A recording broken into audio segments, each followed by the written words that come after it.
Bienvenue sur la séance numéro 12 de Prépare-toi en physique-chimie. Aujourd'hui, on va s'intéresser aux transformations totales et aux équilibres chimiques en chimie. Alors c'est quelque chose qui est souvent assez compliqué, en particulier la notion d'équilibre chimique. On va vous demander différentes choses et notamment en fait, c'est la détermination de la composition finale d'un système chimique qui pose problème. Alors ce qu'on va voir dans la séance, on va vraiment reprendre les bases. On va reprendre donc la notion d'avancement, de taux d'avancement, d'activité pour une espèce chimique, de quotient de réaction, de constante d'équilibre, de sens d'évolution, de détermination donc d'un réactif limitant et la composition finale d'un système. Alors première chose qui va nous intéresser, c'est l'état final d'un système chimique. Alors la première question qu'il faut se poser, c'est est-ce que la transformation qu'on considère, on peut dire qu'elle va être totale ou alors est-ce qu'elle est limitée, c'est-à-dire ce qu'on appelle aussi un équilibre chimique. Alors dans un premier temps, ici on va considérer une transformation chimique qu'on va modéliser par une réaction d'équation suivante. Donc ici on va avoir deux réactifs avec des coefficients stoichiométriques A et B et deux produits avec des coefficients stoichiométriques C et D. Alors, premier cas de figure, si on peut considérer une transformation totale, ça veut dire que vous avez un ou plusieurs réactifs limitants. Ça veut dire quoi? Ça veut dire que lors de la transformation, vous allez avoir un réactif ou plusieurs qui va ou vont être consommés en intégralité.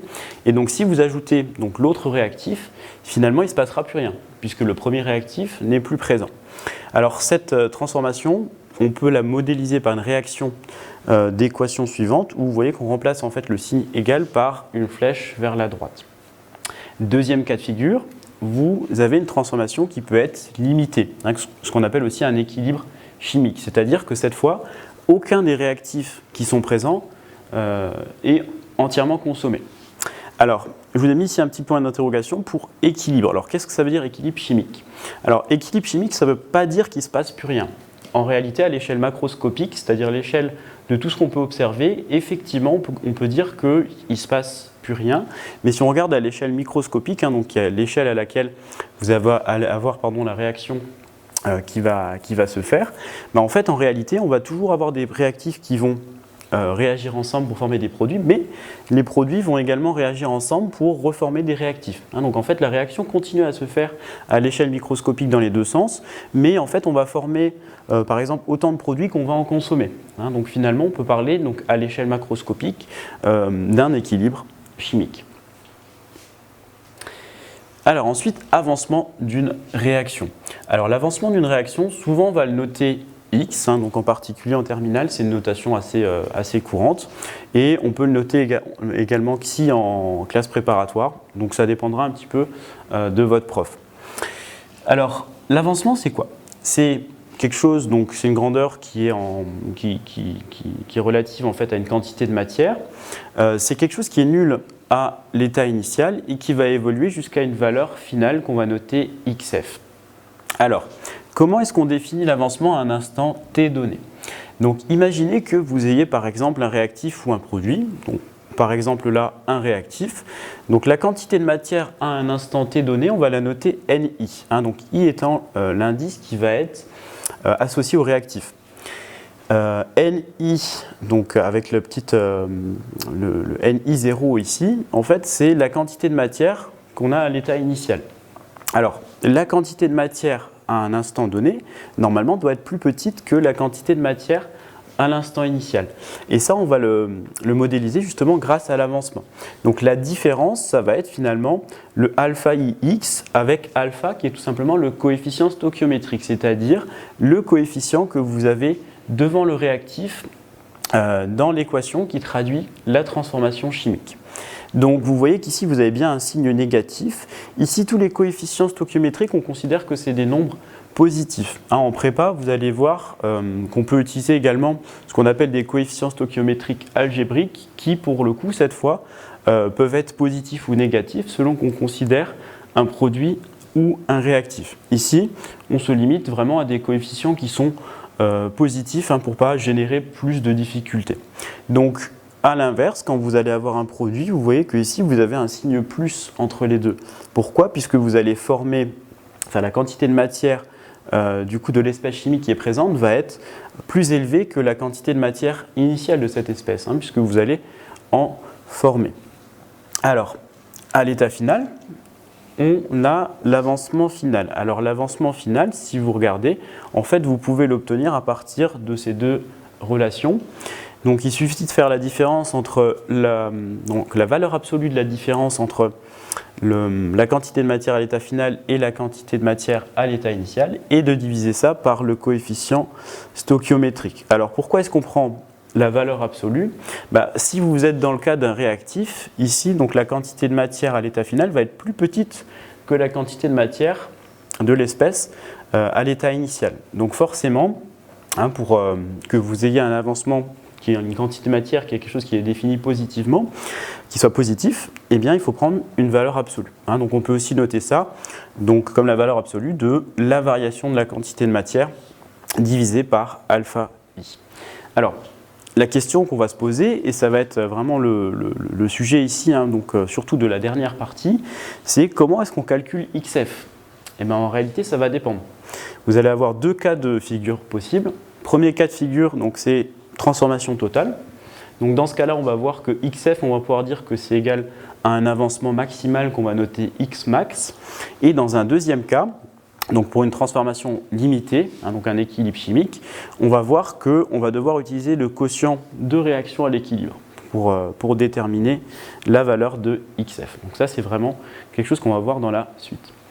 Alors, pareil, on définit également ce qu'on appelle un taux d'avancement. Donc le taux d'avancement, c'est quoi? C'est le rapport entre l'avancement à l'état final et l'avancement maximal, c'est-à-dire l'avancement qu'aurait la transformation, si vous voulez, enfin l'avancement qu'on aurait dans le cadre d'une transformation totale. Alors vous comprenez bien que si la transformation est totale, on l'a dit à l'instant, XF va être égal à Xmax. Dans ce cas-là, votre rapport va être égal à 1. Si la transformation est limitée, ou alors ce qu'on nomme aussi donc, équilibre chimique, dans ce cas-là, XF sera plus petit que Xmax et vous aurez un rapport, un taux d'avancement qui sera inférieur à 1. Donc c'est toujours une grandeur qui est comprise entre 0 et 1. Donc dans la pratique, on va pouvoir considérer, par exemple à partir de 0,99, que la transformation elle est totale. Donc c'est vraiment un critère qui permet de regarder quel type de transformation on va avoir, donc en comparant l'avancement final à l'avancement maximal. Alors, deuxième partie, comment est-ce qu'on peut prédire l'état final d'un système chimique? Donc, première chose dont on va avoir besoin, c'est la notion d'activité d'un constituant. Alors, l'activité d'un constituant, c'est quelque chose que on va utiliser vraiment en prépa. En particulier, vous étudiez pas mal ce que vous regardez pas mal, c'est de solutés, c'est-à-dire d'espèces qui sont dissoutes, par exemple, dans de l'eau. Dans ce cas-là, l'activité que vous allez avoir, en fait, ça va être le rapport de la concentration du constituant, donc si je note AI le constituant, divisé par une concentration prise égale à 1 mol par litre, pour que, en fait, l'activité soit une grandeur qu'on appelle adimensionnée, c'est-à-dire sans dimension, puisque vous divisez ici la concentration de AI par une concentration qui vaut 1 mol par litre, vous obtenez un rapport qui est sans unité. Alors, pour un solvant, donc ça, vous l'avez vu normalement aussi, l'activité, on va la prendre égale à 1, c'est-à-dire que quand vous calculez votre quotient de réaction, normalement, si vous avez déjà fait attention, vous ne prenez pas de concentration pour le solvant. Donc l'activité va être prise égale à 1. Vous allez avoir donc une petite nouveauté quand vous serez en prépa, l'activité pour un gaz parfait dans un mélange gazeux. Donc le mélange gazeux, c'est constitué de plusieurs gaz et en fait, pour déterminer l'activité d'un constituant dans l'état gazeux, dans votre mélange gazeux, vous allez utiliser ce qu'on appelle la pression partielle, donc c'est-à-dire la pression du gaz dans votre mélange gazeux. Voilà, donc ça c'est plutôt quelque chose qu'on va voir en prépa. Je vous le montre déjà ici, mais aujourd'hui on ne prendra pas d'exemple de ce type, parce que ce n'est pas quelque chose que vous allez voir en terminale, mais sachez qu'on s'intéressera à ça donc, dès la première année de prépa.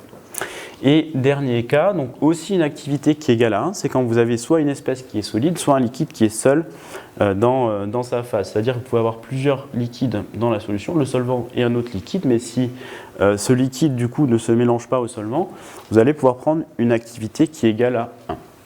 Voilà. Alors maintenant, vu qu'on a vu l'activité d'un constituant, on va s'intéresser au quotient de réaction. Alors ici, on considère une transformation toujours entre deux réactifs et deux produits. Donc là, j'ai changé un petit peu la notation pour vous perturber un petit peu.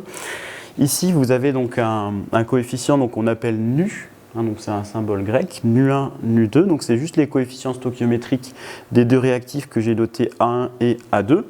Et ici, donc, vous avez deux produits A3 et A4.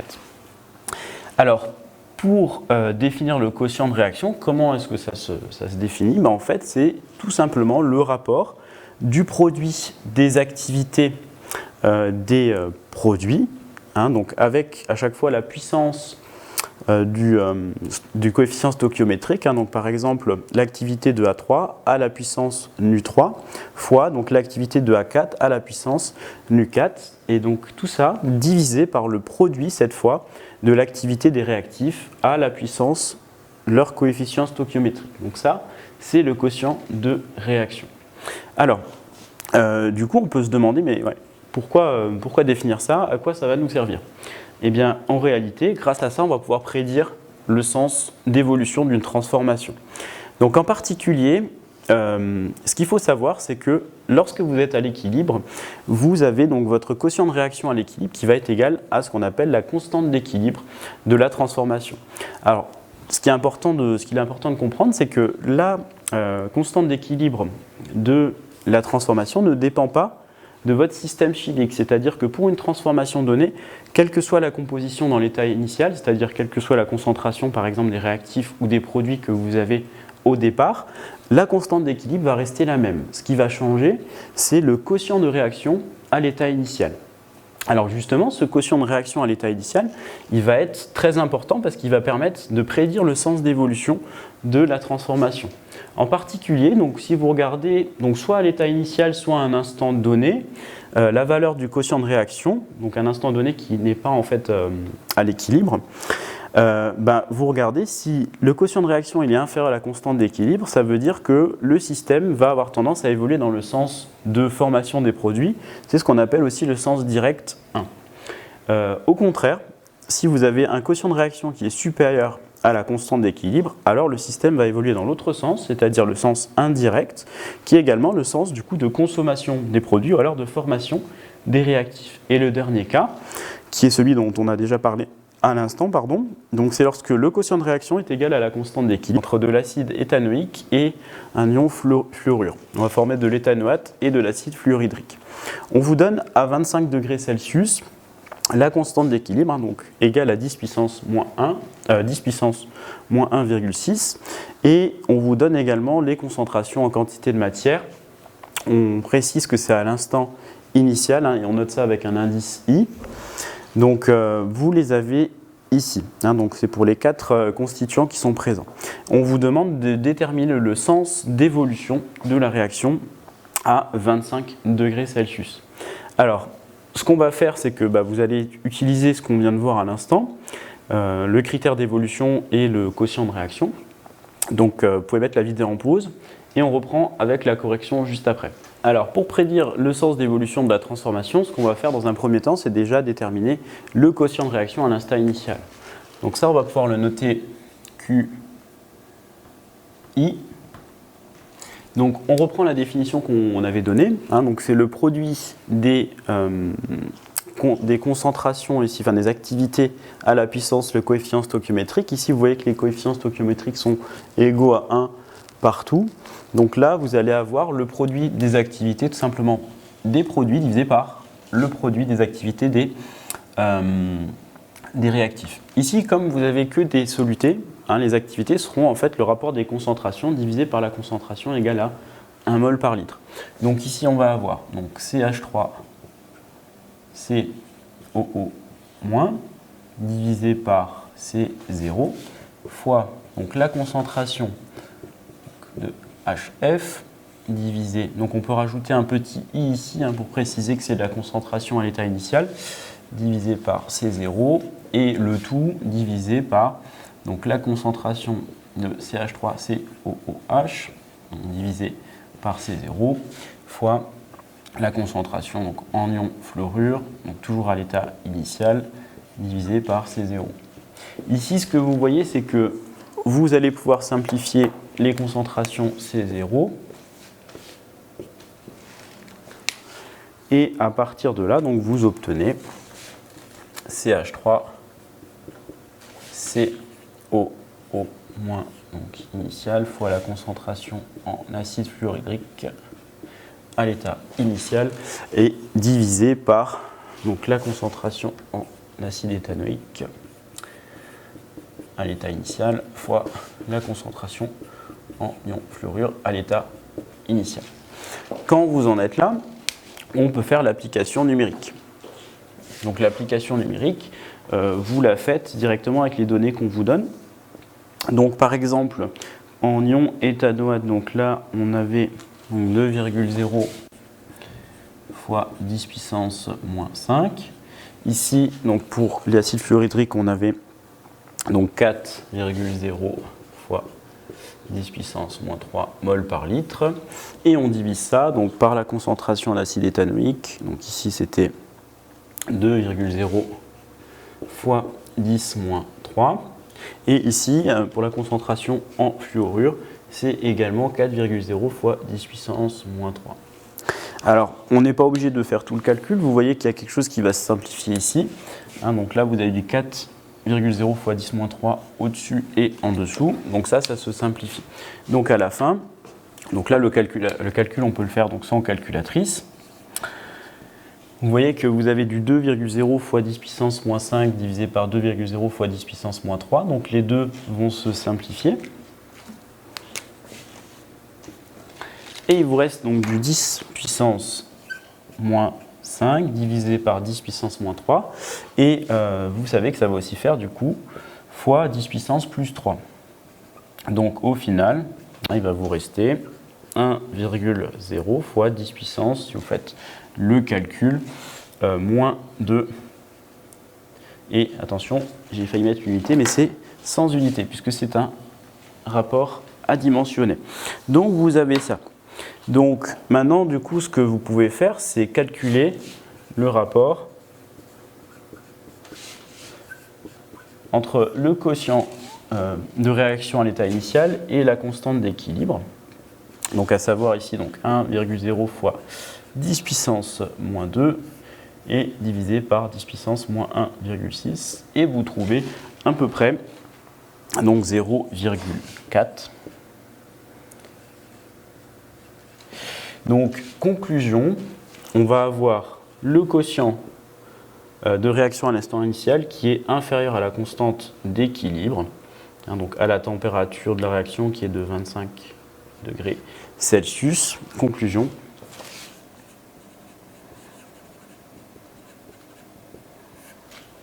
La transformation va se faire dans le sens direct, c'est-à-dire dans le sens de formation des produits, d'après la règle qu'on vient de voir à l'instant.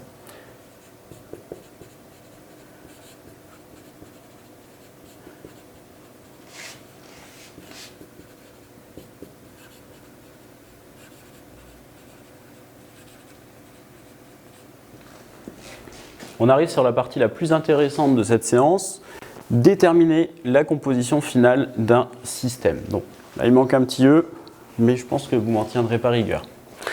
Alors, premier cas, c'est le cas d'une transformation totale. Donc on reprend ici un exemple avec 2 réactifs et 2 produits. Alors comment est-ce qu'on va déterminer la composition finale d'un système ?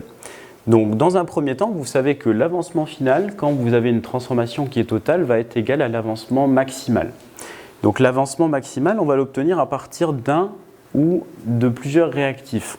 En fait, l'idée dans un premier temps, donc la méthode à suivre, ça va être de déterminer quel est le ou les réactifs limitants de la transformation. Et ça va être, donc si vous n'en avez par exemple qu'un seul, celui qui va donner le plus petit avancement maximal. C'est-à-dire que l'avancement, du coup, on va prendre l'avancement maximal minimal. Pourquoi? Parce que du coup, vous ne pouvez pas consommer plus de réactifs si vous avez déjà consommé un des réactifs entièrement. Donc c'est pour ça qu'on regarde vraiment l'avancement maximal le plus petit parmi ceux qu'on va obtenir avec les différents réactifs. Dans un deuxième temps, on va donc en déduire l'avancement maximal, qui est aussi donc l'avancement final. Et ensuite, on va pouvoir déterminer les quantités de matière ou alors les concentrations finales selon ce qu'on vous demande et si vous avez du coup des espèces qui sont en solution. Alors, on va faire ça avec une petite application. Donc ici, vous avez une transformation chimique, donc toujours avec deux réactifs, deux produits. Donc là, on est dans l'état gazeux, mais ce n'est pas ça qui va être très très important. On va raisonner vraiment en quantité de matière. On vous donne les quantités de matière à l'instant initial et on vous dit ici que la réaction, on va la considérer comme totale. Donc là, pour cet exemple-là, la méthode qu'on vient de voir à l'instant, elle s'applique bien. Première question qu'on vous pose, déterminer l'avancement final Xmax pour cette transformation. Et deuxième question, déterminer la quantité de matière totale de dioxyde de carbone à l'état final. Donc pareil, pour cet exercice, je vous laisse 5-10 minutes, donc temps préconisé. Après, si c'est vraiment quelque chose qui est nouveau pour vous, n'hésitez pas vraiment à prendre le temps. Mettez la vidéo en pause et on reprend la correction tout de suite. Pour la première question, on vous demandait de déterminer l'avancement maximal. Alors pour faire ça, ce que je vous conseille, c'est de dresser toujours un tableau d'avancement. Donc là, vous avez donc la réaction, l'état initial de la réaction, donc avec les différentes quantités de matière à l'état initial, et vous devez déterminer l'état final. Alors pour faire ça, donc, ce que vous allez faire, c'est reprendre la quantité de matière à l'état initial, et on va soustraire donc pour les réactifs l'avancement du coup maximal avec un coefficient 2. Donc là on va avoir moins 2 fois Xmax. Pareil, donc ici vous allez avoir N2 fois donc moins 13 fois donc Xmax. Et ici vous allez former 8 Xmax et ici 10 Xmax. Alors, maintenant, du coup, la question, c'est que vaut Xmax? Alors, pour faire ça, en fait, vous allez regarder deux équations. Donc, la première, ça va être N1 moins 2 Xmax, qu'on va appeler Xmax 1, égale 0. Et la deuxième, ça va être N2 moins 13 Xmax 2 égale 0. Donc, l'idée, ça va être de trouver la plus petite valeur de Xmax ici. Donc ici, vous pouvez isoler Xmax 1, Xmax 2. Vous obtenez Xmax 1 égale donc N1 divisé par 2. Donc si vous prenez ici, vous avez 0,10 mol que je divise par 2. Donc ça me fait 5 fois 10 puissance moins 2 mol. Vous faites la même chose avec Xmax 2. Et Xmax 2, donc ça va être égal à N2 divisé par 13 ici.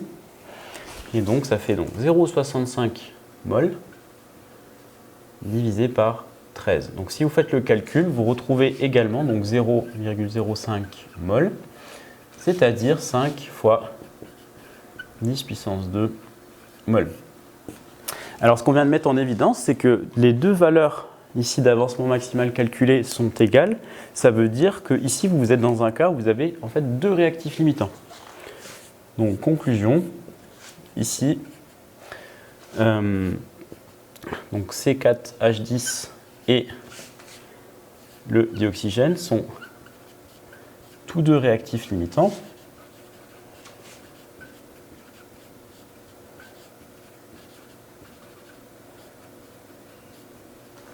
Et du coup, Xmax égale donc 5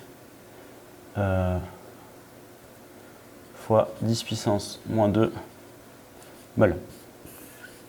Donc voilà pour cette première question. Dans la question 2, on vous demandait de calculer la quantité de dioxyde de carbone finale. Donc la quantité de dioxyde de carbone finale, c'est donc N3, la quantité de matière initiale qui ici était nulle, plus ce qu'on a formé lors de la transformation, c'est-à-dire 8 fois X max. Donc ça fait 8 fois 5 fois 10 puissance moins 2 mol. Et en tout, vous obtenez 4 fois 10 moins 1 mol de dioxyde de carbone formé, puisque du coup, vous n'en aviez pas à l'état initial. Donc voilà pour cette petite application.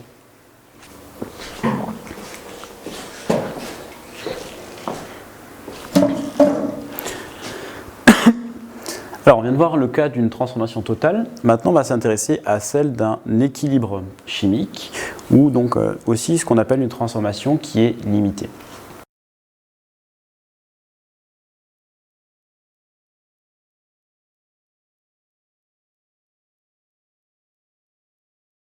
Petite application, ici on considère une solution aqueuse du coup d'un volume de 40 ml d'acide éthanoïque avec une concentration de 10-3 mol par litre. On vous dit également du coup, on vous donne également donc la réaction qui modélise la transformation chimique. On vous donne également la constante d'équilibre, donc 10 puissance moins 4,8 à la température de l'expérience. Et on vous pose deux questions. La première, c'est établir l'équation du second degré vérifiée par l'avancement volumique final qu'on va noter XV, donc pour volumique F. Et deuxième question, calculer la concentration molaire CH3COOH à l'équilibre. Alors pour répondre à la première question, on vous demande d'exprimer donc l'avancement volumique final. Ce qu'on va faire dans un premier temps, c'est déjà dresser un tableau d'avancement. Donc ici, on va partir donc de l'équation qu'on vous donne pour modéliser donc la transformation, donc à l'état initial. Et on va regarder ce qu'il en est dans l'état final. Alors, pour un tableau d'avancement, souvent on travaille avec un avancement en quantité de matière. Là, vous êtes dans le cas d'une réaction, d'une transformation, où le volume de la solution est fixé, ce qui nous donne en fait le droit de travailler directement en concentration, parce que le volume ne change pas. Alors, la concentration du coup d'acide éthanoïque, on note ça dans l'état initial C. Ici, pour l'eau, on va considérer qu'on a un excès, puisque l'eau est le solvant. On considère ici que dans l'état initial, on n'a pas d'éthanoate et pas d'ion oxonium. Dans l'état final, du coup, on va se retrouver ici d'après le coefficient stoichiométrique. Vous voyez que ici le coefficient est de 1, donc on va avoir du C moins XVF, donc l'avancement volumique dans l'état final. Ici, donc on sera toujours en excès. Ici, donc on va former XVF, XVF. Donc voilà pour le tableau d'avancement. Alors, l'étape d'après, c'est exprimer la constante d'équilibre, exprimer le quotient de réaction à l'état d'équilibre qui va être égal à la constante d'équilibre. Donc, on va exprimer QEC, donc le quotient de réaction. Donc ici, ça va être le produit des activités des constituants. Donc là, c'est la concentration du coup en éthanoate, donc divisé par la concentration prise égale à 1 mol par litre, donc fois la concentration en ion oxonium, donc on va préciser à l'équilibre, donc divisé par C0, et on divise ça, donc l'activité ici de l'eau c'est 1, et l'activité ici de l'acide éthanoïque c'est donc sa concentration prise à l'équilibre divisé par la concentration, c'est 0.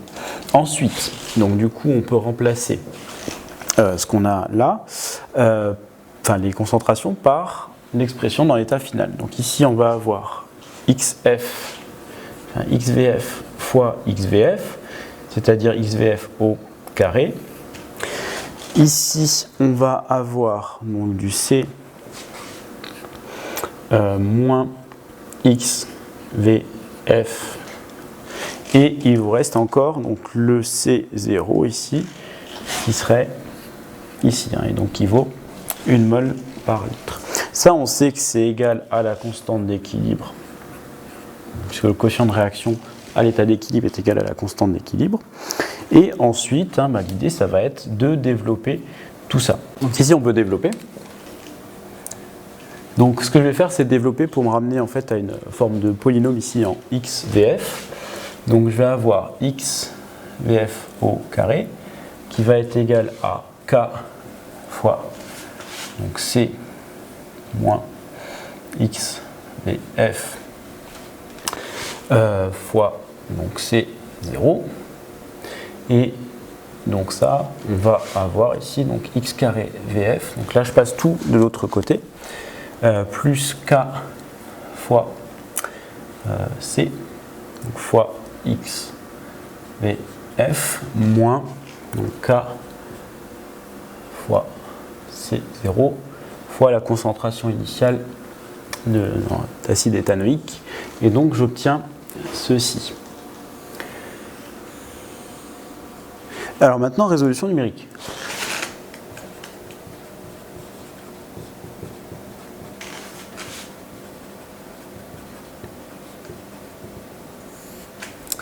Alors pour résoudre numériquement ce polynôme, ce que vous allez devoir faire, c'est remplacer donc les différents coefficients par leur valeur numérique, et dans un second temps, vous allez utiliser votre calculatrice pour essayer de trouver les racines de ce polynôme.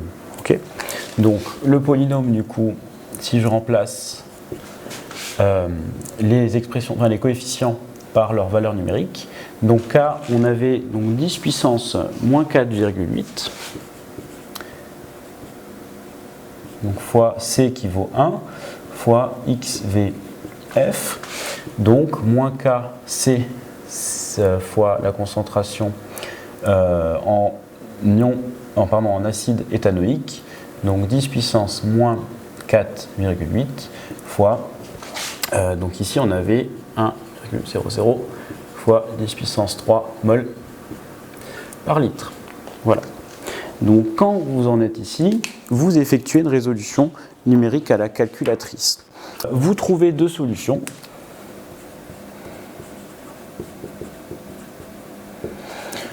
Une première où XVF, on va l'appeler XVF1, est négative, et une deuxième, donc XVF2, où vous trouvez 1,2 fois 10 puissance moins 4 mol.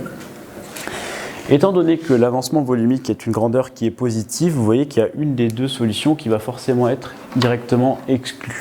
Donc la solution où l'avancement est négatif va être exclu, et du coup, vous obtenez, pour l'avancement dans l'état final, 1,2 fois 10 puissance moins 4 mol. Alors, pour vérifier quand même si vous n'avez pas fait d'erreur, vous savez que la concentration donc en acide éthanoïque, ça va être C moins XVF, c'est-à-dire donc la concentration initiale, donc 10-3 mol par litre, moins l'avancement volumique. Et bien dans ce cas-là, vous remarquez que ça c'est bien inférieur à 10 puissance moins 3, donc à grand C, et donc la concentration finale sera bien positive. Donc ça c'est quelque chose qu'il faut vérifier pour être sûr de ne pas avoir fait d'erreur. Et justement, donc c'est ce qu'on vous demande dans la deuxième question, donc déterminer la concentration en acide éthanoïque dans l'état final. Donc c'est C moins XVF, donc 1,00 fois 10 puissance moins 3 mol par litre, moins 1,2 fois 10 puissance moins 4 mol par litre. Donc là, on peut le préciser oralement. Donc vous faites la différence entre les deux et vous allez trouver donc 8,8 fois 10 puissance moins 3 mol par litre. Donc ça, c'est la concentration finale d'acide éthanoïque. Donc voilà un petit peu pour le traitement justement d'un équilibre chimique, ou donc ce qu'on appelle aussi d'une transformation limitée. Vous voyez que pour déterminer XF, donc ici c'est un X volumique, vous êtes obligé d'utiliser le fait que le quotient de réaction à l'état d'équilibre est égal à la constante d'équilibre de la transformation, et une résolution du coup. Donc souvent, hein, c'est un polynôme pour lequel vous êtes obligé de passer à la calculatrice, et des fois il arrive aussi que ce soit un peu plus simple que ça, hein, que la résolution soit moins problématique. Voilà. Donc en tout cas, essayez de le faire de votre côté, vérifiez que vous ayez bien ce type d'avancement et cette valeur, hein, donc ça prouvera que vous êtes capable de faire une résolution numérique à la calculatrice, chose qui peut paraître évidente mais qui souvent est pas forcément bien faite. Voilà, donc n'hésitez pas à vous entraîner là. Je vous remercie pour votre attention, j'espère vraiment que cette vidéo vous sera utile, en particulier je sais que c'est des choses qui posent souvent problème en chimie. N'hésitez pas à poser des questions en commentaire ou alors nous donner des remarques, hein, sur des sujets que vous aimeriez bien que je traite par exemple. Et sinon, je vous dis bonne fin de semaine et on se retrouve dans une semaine.